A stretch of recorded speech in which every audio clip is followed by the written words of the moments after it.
Hello, staff, and welcome to our monthly staff meeting.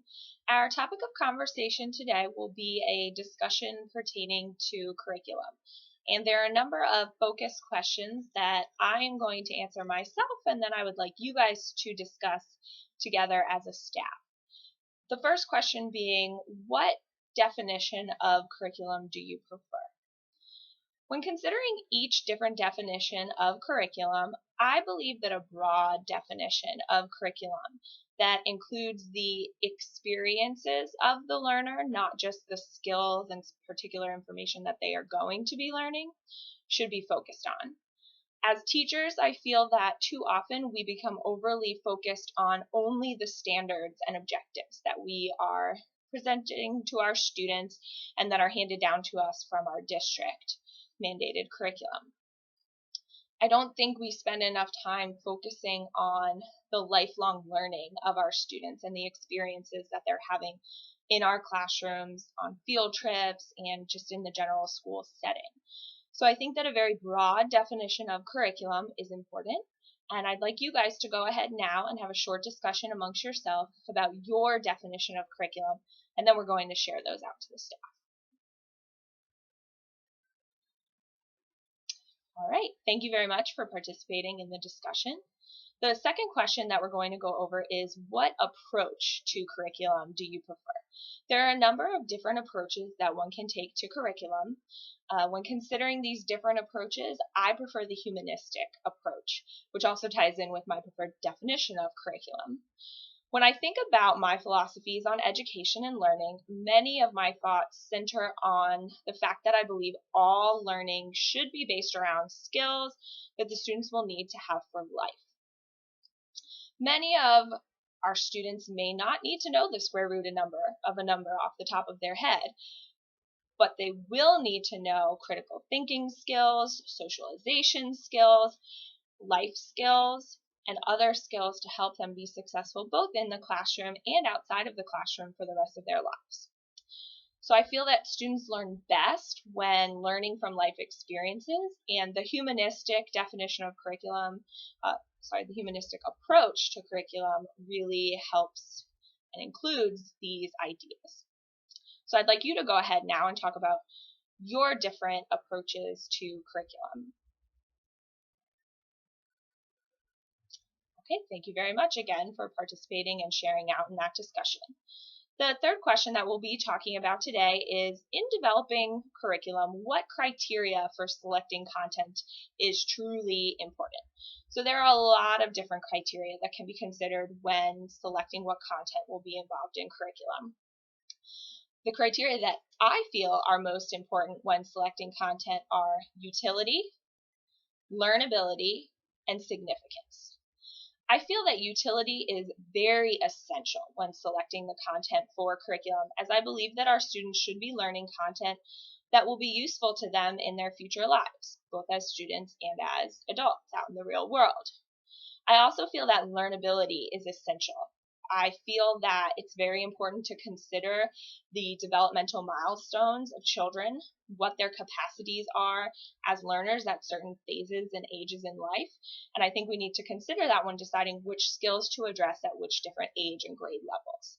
I also feel that the significance of the content that we're including within our curriculum is extremely important, as I think it's important to have our skills build off of one another. Instead of having our students learn isolated bits of information or skills, I think that everything needs to be well connected under a larger and broader scope, and this helps our students to really have a meaningful experience with their learning and really be able to retain the skills and the processes that we want them to learn, not just the factual information. It's not a story of memorization. It's learning how to learn and learning how to be a critical thinker and how to learn for yourself, and not necessarily always depending on a teacher to be there to show you how to do something. Developing those independent skills as learners, I think, is very important, and significance, I think, ties in with this when you're selecting your content for your curriculum. So I want you to go ahead now, and we have a list up here on the front board of the different areas or the different criteria for selecting content for curriculum, and in groups I would like you to pick 3 that you feel are the most important, and I want to compare our responses as a staff. All right, thank you again for your participation so far throughout the meeting. I think we've had some really good discussions pertaining to curriculum thus far. So the 4th question that we're going to be focusing on is, as a curriculum leader, how would you involve teachers and students in the curriculum implementation process? Well, now as you know, we are an extremely large school district. We are one of the top 20 largest school districts in the nation and have a very large bureaucratic central office. They make most of the determinations pertaining to curriculum, and our content and our skills are handed down to us from the central office. So unfortunately for us, it often feels like we don't have a lot of impact on the curriculum. But one way that I feel as a staff that we could truly get some more impact on our curriculum is to have consistent discussions about how we can best implement the curriculum in our classes, any successes that we're finding with our new Common Core curriculum, any roadblocks or bumps in the road that we've come to with the Common Core. I'd like to have quarterly discussions about how the Common Core implementation has gone, and I'd like to have it as an open forum for staff.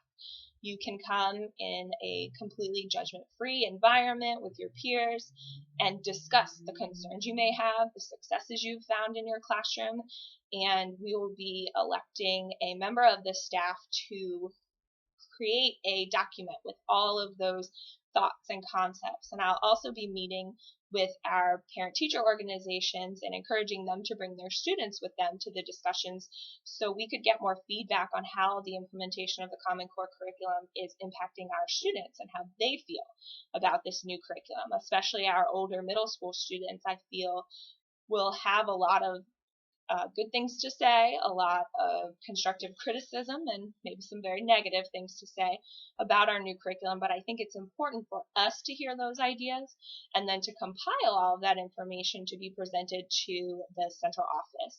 I think that it's very important for them to see how the curriculum is being implemented at the school level. So we'll be starting those discussions at our next quarterly staff meeting.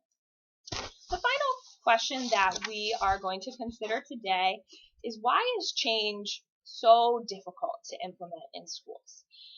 And I think that this school year has been the perfect definition of change. We have not only changed our entire reading and math curriculums for grades K through 8, we have also changed our statewide assessments, and we also have new technology standards. So we have gone through a plethora of changes at the school level, and I understand that change can be very difficult. The unknown is very intimidating when it comes to a new curriculum, especially when you've been teaching for a number of years, as many of our teachers here have. So we get very comfortable with the curriculum. We know the skills. We know the order of the curriculum. We know what we feel are the best resources in order to use with our students. And then all of a sudden it's time for a brand new curriculum, brand new skills, finding all new resources. And there has definitely been some resistance, which I understand, but there has also been a lot of support for the new curriculum. And I think that we have done a really great job as a staff to work together to overcome the hurdles that have come with the new changes. And I understand that this year has been very challenging for all of us. And I wanted to thank you all for trying to be as receptive as possible to these changes in order to do the best that we can for our students. So although I understand that change is very hard, coming with the unknowns, the administrative team has tried to be as supportive as possible with these new changes. And I just again wanted to thank all of the staff for being a part of this school year. So for your last brief discussion before we end our meeting today, I would just like you to talk about how you felt about the changes this year and any resistance that you feel you had to these changes, or any acceptance or receptiveness that you had to these changes. And I'd like you to talk about that in your group. You don't have to share that out. I want that to just be a personal discussion amongst colleagues. All right. Well, thank you again very much for attending our meeting today. As I discussed earlier, we'll be having continued debates and discussions about the new Common Core curriculum implementation at our school. And I wanted to thank you all for your participation and your very thoughtful responses to our questions. If you have any questions or concerns, please feel free to see me after the meeting.